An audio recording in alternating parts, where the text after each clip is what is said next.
I go on. I know what you're thinking. I go on the weekends, and they bring me back Monday morning. And every night, my dad would drive me to the 20 Grand. And it's illegal to play in nightclubs where they drink and smoke, but you can get away with anything in Detroit, including not pay taxes or anything. Just do whatever you want to do in Detroit. Right. So long as I stayed out of trouble, they let me in the nightclub, and all I want to do is play the guitar. So Gladys Knight would have lines around the block. So I played with Gladys Knight and the Pips, Marvin Gaye in the studio, and other stuff.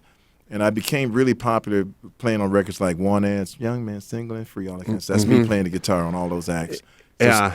Experience and love preferred, but we'll take a young trainee. See, he knows the song. There you go. Exactly. Gonna put it in the One Ads. Yeah. Exactly. Well, that's me playing guitar. Well, when I used to box, that's a song that would play when I would come out to the ring. There you go. Exactly. Gonna put it. If you can find it, you'll see.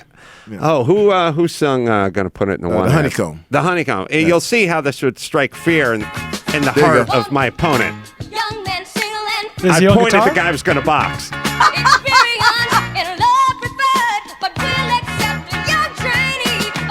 He'd be shaking his rope. Right.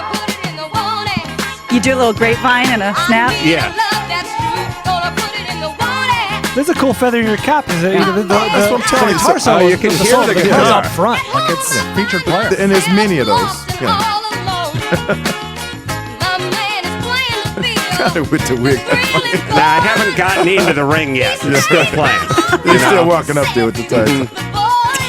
With lipstick on his collar, perfume on it too. Cut to the guy in the ring, looking at his trainer, confused. Tell me what I'm gonna do. I'd point at the guy. Jazz Square. And he's confusedly looking over his shoulder directions. Like, That's right. That's right. So here comes Ray on the guitar. Wait, we gotta do it. I hear him. It's got a lot of Jacksons, pre-Jacksons, right? Just around that time. Yeah. So this is you in the session in the studio at 15? Yes, 15 and 16. And all of those songs that you hear, Chairman of the Board, 100 Proof, all of those, I was doing all those records.